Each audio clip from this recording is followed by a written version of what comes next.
Hey, what's going on? My name's Coach Lee Hopkins. My pronouns are he, him, his, and you're listening to the Patterns of Possibility podcast. This is a podcast dedicated to helping you replace harmful patterns with new possibilities. In each episode, we'll explore topics that inspire you to be yourself, live your truth, and make lasting friendships.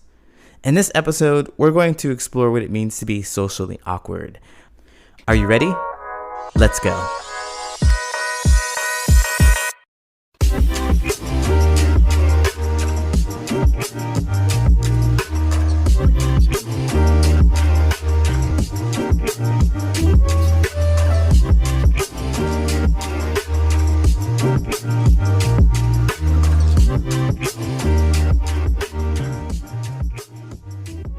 If you're new here, I'm a transgendered man, which means that I was born female and I transitioned to male. So this happened when I was in my early 30s, my transition. And with this transition came a whole new lifestyle for me. Came different experiences that I didn't have before. Came social norms that were expected to be followed while presenting as a black man. So there were a whole lifetime of experiences that I did not have. I grew up being socialized as a black female. And there are traditions, there are attitudes among cis men that do not exist between cis men and cis women. So this was interesting to me, some experiences that I never understood until I actually had them myself. So there's one experience where I went to a black barbershop. So the story goes, there was one instance where I walked into this black barbershop to get my hair cut, and everyone stared at me. They gave me the worst stare. And I thought, well, I couldn't really figure out exactly what the problem is right away. So I took a seat because I'd been here before. So I took a seat and I thought maybe they mistaken me for something else, or maybe there was something that I didn't know, but I'd figure it out because I'd be able to pick up on the social cues. So I'm still new at this trans man thing, but I want to get my hair cut, and that's all I'm there for. Keep in mind a couple of details. This was my third time visiting the barbershop. The first time I had visited this barbershop, I got a haircut that I didn't quite like.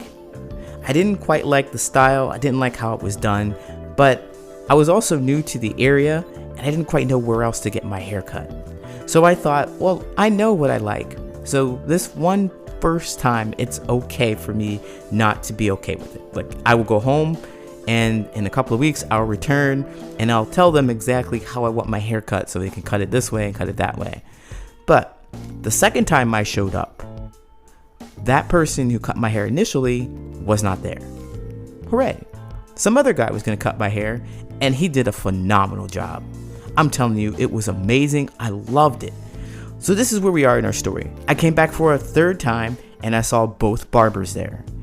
And I sat where I could get my hair cut by the guy that I liked, not by the guy that I initially got my hair done. And this is what I didn't know was the faux pas. This is what I didn't know was a crime. There's an unwritten rule that apparently every black male knows, that once you get your hair cut by anyone in the barbershop, that person, as long as you live and breathe and are willing to get a haircut at that establishment, you absolutely must sit in that chair and get your hair cut by them, even if you don't like it. Among all the stares and the dirty looks and the confusion that I was facing, I think that I was supposed to know this. I started to realize that, oh, that's the thing. That's why everybody's upset. But no one has ever told me this before. So let me back up. I was also a lesbian at some point in time where I cut my hair pretty short. So I had been into black barbershops before as a cis female. Sometimes the cis men would be like, why do you want to cut all your hair off? And just like, just give me a fade, okay? And some men were like, they didn't care at all. They were just like, they would just do their job and they'd give me a fade. or they'd ask about my style or whatever. They'd carry on conversation just like a regular person. But that experience, as awkward as sometimes that may have been, it was nothing compared to the experience that I had when I transitioned from female to male and walked into the black barbershop. In the black barbershop, there was a whole new set of expectations for me. There's a whole new world that opened up. But I was just learning. I didn't know. I was socially awkward in this experience. Everyone around had a social norm to adhere to, and I did not adhere to that norm. That's what I think of when I think of social awkwardness. Social awkwardness is when you don't do the socially, quote, acceptable thing, the thing that everyone around you is doing. Eventually, you are going to be awkward. That's what I discovered. Eventually, you're going to step into a space in which you do something that no one else in the space is doing. You are going to stand out. The thing is, when you step out into a space like that, when you become socially awkward and visible to everyone like that, I think that you can learn from that experience. I learned in my moments that I don't care if everyone wants me to sit in that same chair to get my hair cut. I'm paying good money for this. I want the thing that I want, and I deserve to get the thing that I want. So, although I'm breaking social norms, I'm not going to go back to the place and break social norms again. If that's what everybody wants there in that space, then that's what they will get. But I will not be in that space because it just wasn't for me. I've had many more experiences like that, from transitioning to male to female. One that I can think of right away is that I used to look at little kids and smile at them and think, oh, they're so cute, and things like that as a female. But you can't do that as a guy. It's creepy, socially awkward, right? My point is that there are many experiences that you are bound to have, even if you don't transition. There are many spaces that you're going to step into, and you'll have to learn the cultural norm. You have to learn what everyone else is doing. And it's okay. Don't fault yourself because you don't know. Don't shrink away because you don't know. I left that situation because I knew that I didn't want to be in that situation. Be empowered to realize that you will be socially awkward at one point in time, many points in time in your life, but it's an opportunity for you to learn, grow, and discover yourself.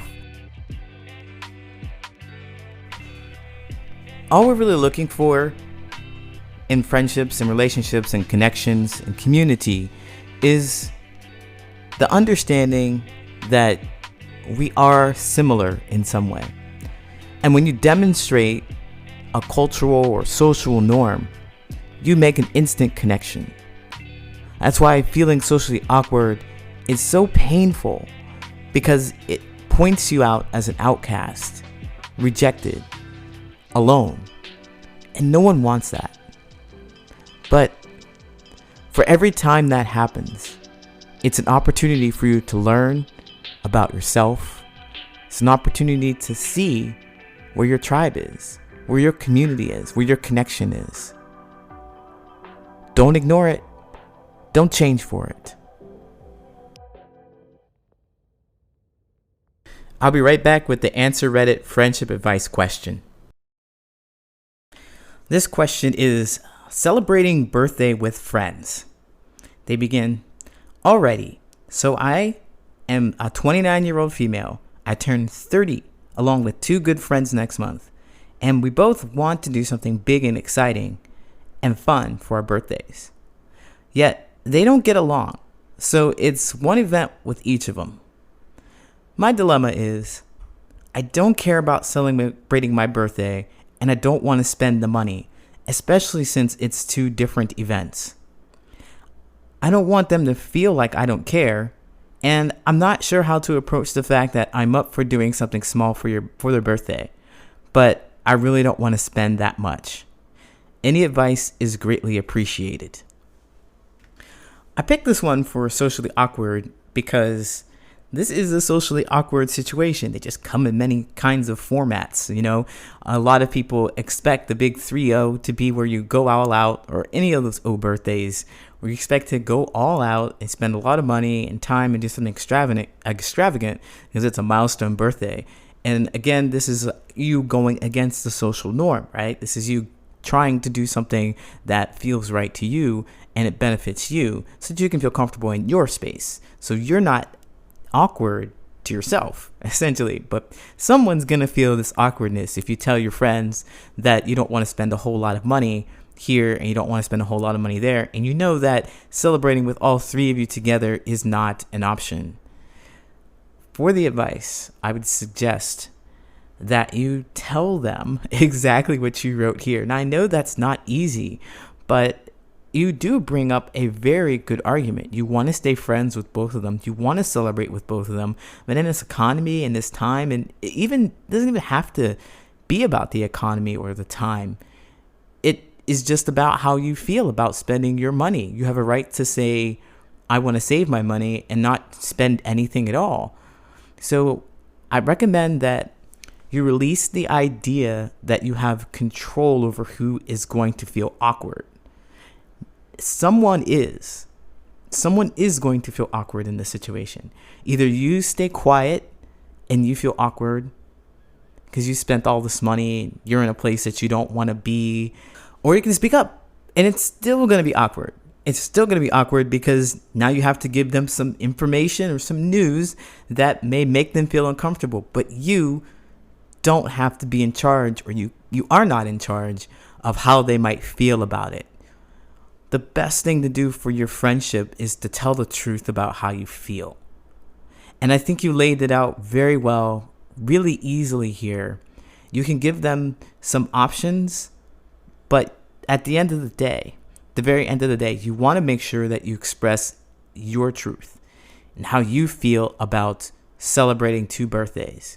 It's not your fault that their friends don't get along. It's not your fault that their friends are the way they are, right? You care for them both, and you can do something small with them both. So I recommend that you just say that. If they are your close friends, if they are considerate of you, they are going to get over their awkwardness and they are going to be okay.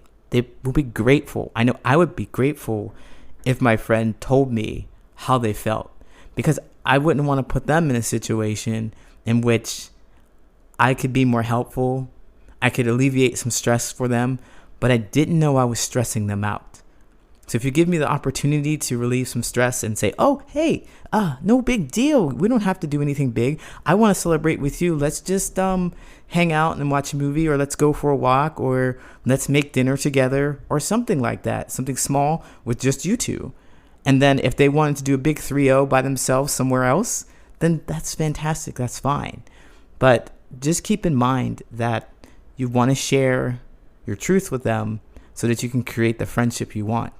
The awkwardness that you're going to have, it's going to be there. It's just whenever you release it, it'll go away. Whenever you start talking about it, it'll go away and you'll figure out what's comfortable for both of you, or all three of you rather. So I know that you didn't ask me to answer this question, but I did, and I hope that it helps you sincerely. Take care.